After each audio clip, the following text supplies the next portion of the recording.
उन्हें कविता के ढाबे पे काफी भीड़ दिखती है। बहू, कविता के ढाबे पे तो ग्राहकों की बारिश हो रही है और हमारे ढाबे पे एक मक्खी तक नहीं। पर ये कैसे मुमकिन है माँ जी? कल तक तो सब मेरे ढाबे पे ही आ रहे थे। दोनों हैरान परेशान कविता के ढाबे पे जाते हैं और वहाँ दो रसोइयों प्रीतम और महेश को देखते हैं। ग्राहक उनके मछली चावल की तारीफ करते नहीं थकते हैं। वाह कविता, मानना पड़ेगा तुम्हारे इन दोनों रसोइयों के हाथों में तो जादू है। ये मछली चावल खाकर तो मुझे एक अलग ही सुकून मिल रहा है। आप सभी को जितना खाना है खाइए।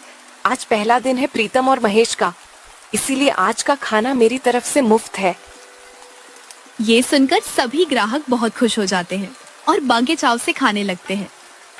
मुफ्त के मछली चावल की बात पूरे गांव में फैल जाती है और सभी बारिश में भीगते हुए ही कविता के ढाबे पे आ जाते हैं। दिन बीतते जाते हैं। गंगा का काम ठप पड़ जाता है। वो उदास अपने घर पे बैठी एक रात सबके साथ खाना खा रही थी। तभी मनोज कहता, गंगा, मुझे एक जगह मजदूरी का काम मिला है। कल से मैं काम पे जाऊंगा। हाँ बेटा, अब तू ही कुछ काम कर। जब तक ढाबा नहीं चलता तू ही सहारा है। मुझे तो ये समझ नहीं आ रहा है, उस कविता के मछली चावल में इतना स्वाद कैसे आता है? वो तो बिल्कुल मेरी तरह ही खाना बनाती है। मुझे तो कुछ गड़बड़ लग रही है बहू। सब अपनी आर्थिक परिस्थिति से परेशान होकर बात कर रहे थे। तभी अचानक आंधी आती है और गंगा के घर की छत टूट जाती है। सब डर के मारे घर से बाहर निकल जाते हैं। हे प्रभु, ये हमारे साथ क्या अनर्थ हो रहा है? एक के बाद एक मुसीबतें सर पे आ ही रही है। अब हम क्या करेंगे? ये घर तो रहने लायक बचा ही नहीं। तेज बारिश, तूफान, आंधी का बहाव इतना था कि दोबारा छत जोड़ना मुश्किल हो रहा था। इसलिए गंगा ने नदी किनारे एक छोटी सी कुटिया बांधी और सब उसी में रहने लगे।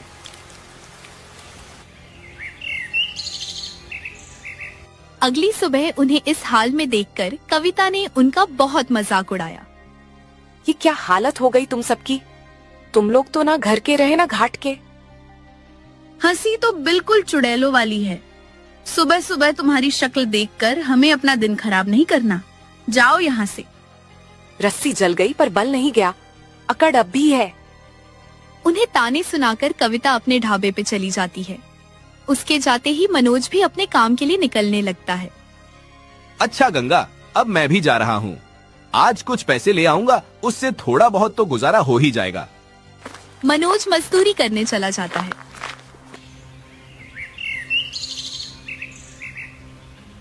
दिन भर भूखे प्यासे खटने के बाद शाम होते ही मनोज को पगार मिलती है और वो चेहरे पे हल्की सी मुस्कान ली घर जाने लगता है। तभी अचानक थकावट के मारे नींद आती है और वो पेड़ के नीचे बैठ जाता है। कुछ देर यही आराम कर लेता हूँ। थकान के मारे बदन चूर चूर हो रहा है। बैठे बैठे मनोज की आंख लगती है। कुछ देर बाद आधी रात होती है और मनोज उठकर शोर मचाने लगता है। मेरे पैसे कहाँ गए? मैंने यही नीचे तो रखे थे। मनोज के दिन भर की कमाई एक पल में गायब हो गई।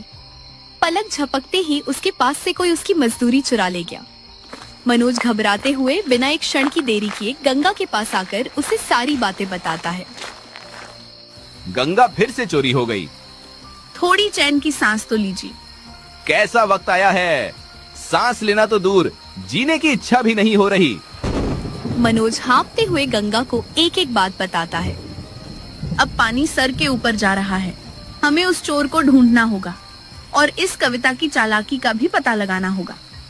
गंगा, अब तुम ही कुछ करो, मेरी तो बुद्धि ही काम नहीं कर रही।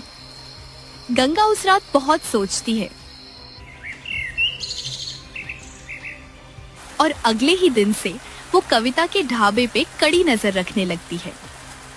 आज तो मैं कोई ना कोई सुराग ढूंढकर ही रहूंगी। पूरे दिन ढाबे पे नजर रखने के बाद शाम को गंगा की नजर प्रीतम और महेश पे पड़ती है। दोनों ढाबे के अंदर बैठकर बात कर रहे थे और गंगा खिड़की से उनकी बातें सुनती है। महेश भाई, कविता मालकिन को पता नहीं है कि हम खाने में स्वाद कैसे लाते हैं। अगर उन्हें पता चल गया तो वो हमें छोड़ेगी नहीं। तू फालतू में डर रहा है। उन्हें कौन बताने जाएगा कि हम शहर से केमिकल लाकर खाने में मिलाते हैं ताकि स्वाद उभर कर आए। पर स्वाद के कारण सेहत के ऊपर कितना नुकसान पहुंचता है। ये सब सोचना हमारा काम नहीं है। किसी की तबीयत खराब भी हुई तो उन्हें क्या पता चलेगा कि ये सब हमारे कारण हुआ है। अब गंगा को सारे राज पता चल चुके थे। वो घर जाते ही सबसे पहले ये बात अपनी सास को बताती है।